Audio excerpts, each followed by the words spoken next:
அந்த மாதிரி நீங்கள் சொன்னீங்க குவான்டிட்டின்றது ரொம்ப முக்கியம். இந்த பொதுவாக வந்துட்டு அட்வர்டைஸ்மெண்ட்ல எல்லாமே வந்துட்டு பேஸ்ட் ஃபுல்லாக வச்சு காட்டுவாங்க. பட் அடல்ட்ஸ்க்கே வந்து அது ரெக்கமெண்டட் கிடையாது. ஒரு பீ சைஸ் தான் எடுக்கணும், ஒரு பட்டாணி அளவு தான் எடுக்கணும்னு சொல்கிறாங்க. ஸோ அப்படி குழந்தைன்னு வரும்பொழுது what is the right amount of taking toothpaste? Babies வந்து இப்போ ஒரு 1 இயர் கேட்டிங்கன்னா 1 இயர் வரைக்கும் பேஸ்ட்டே நான் தேவையில்லைன்னு தான் சொல்லுவேன். ஸோ ஒரு 1 இயர் அதுக்கு கொஞ்சம் இந்த ஸ்மெல்லாம் வருது அந்த மாதிரினா நீங்கள் ரொம்ப மைல்டாக ஒரு பேஸ்ட் ஒரு ரைஸ் கிரைண்ட் இருக்குல்ல, ஒரே ஒரு அரிசியோட அளவு மட்டுமே போதும். அவ்வளோதான், அதுவே மோர் தென். ஆமாம், ஓகே.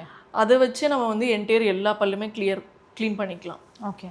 அதுக்கப்புறம் வந்து ஒரு 3 இயர்ஸ்க்கு அப்புறம் ஓகே குழந்தை வந்து நல்லா ஸ்பிட் பண்ணுறாங்க அப்படின்னா நீங்கள் வந்து அந்த பட்டாணி அளவு அல்லது அதோட ஹாஃப் இதுதான் எக்ஸாக்டாக கொஞ்சம் கொஞ்சமாக நீங்கள் இம்ப்ரூவ் பண்ணிக்கலாம்.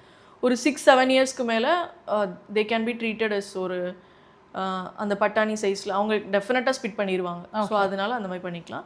அடல்ட்ஸுமே வந்து அந்த பீ சைஸ்ட் அமௌண்ட் தான் யூஸ் பண்ணணும். இதை விட ஜாஸ்தி யூஸ் பண்ணால் எதாவது தப்பா அப்படின்னு கேட்டிங்கன்னா கிடையாது. பட் ஏன்னா பேஸ்ட் வேஸ்ட் ஆகும், ப்ளஸ் வந்து நிறைய பேஸ்ட் போடுறப்ப என்ன ஆகும்னா ரொம்ப நொரை வரும். ஸோ நொரை வரும்போது அழுக்கு போகுதா இல்லையானே நமக்கு தெரியாது. இப்போ ஜென்ரலாக வந்து நம்மளுடைய மக்களுடைய மைண்ட் செட் அப்படின்னா நிறைய நுரை வந்தால் தான் வந்துட்டு க்ளீன் ஆகுது அப்படின்ற ஒரு மைண்ட் செட் இருக்கும். ஸோ அதுக்காகவே they'll take நிறைய இல்லையா? ஆனால் அந்த அமௌண்ட்டே வந்து போதுமானது. இப்போ ஒரு பாத்திரம் வளர்க்குறோம், நம்ம பாத்திரம் வளர்க்குறப்போ நிறைய ஃபோம் வர மாதிரி லிக்விட் போட்டாலும் நம்ம அந்த ஸ்க்ரப் போட்டு தேய்க்கிறதுல தானே இருக்கு. ஸோ ஸ்க்ரப் போட்டு தேய்க்கிறது தான் கான்செப்ட்.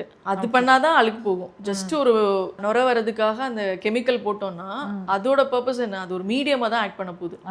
அது வந்து ஒரு லூப்ரிகேட் மாதிரி ஒரு மீடியம் மாதிரி ஆட் பண்ண போகுது. நம்ம ஸ்க்ரப் பண்ணி அதை வந்து அந்த அழுக்கு எடுக்கிறோம். ஸோ அதே மாதிரி தான் ப்ரஷ்ஷும் தான் மெயின், ப்ரஷிங் தான் மெயின். அதுதான் நம்ம அந்த பிரிஸ்டில்ஸோட டிப்பு தான் போய் ஒவ்வொரு பல்லில் இருக்கிற டர்ட்ஸ் எல்லாம் ரிமூவ் பண்ணுது. இந்த டூத் பேஸ்ட் வந்து ஏதோ ஸ்க்ராச்சஸ் விழுந்துடாம இல்லை வந்து ஏதாவது உங்களுக்கு ஏதாவது சென்சிட்டிவிட்டி அந்த மாதிரி இருந்துச்சுன்னா கொஞ்சம் ஈஸ் பண்ணி அந்த மாதிரி உங்களுக்கு வந்து அந்த பேட் பிரெத் கம்ப்ளைண்ட் இருக்கலாம். ஸோ அதெல்லாம் வந்து மாஸ்க் பண்ணுறது தான் அந்த டூத் பேஸ்ட்.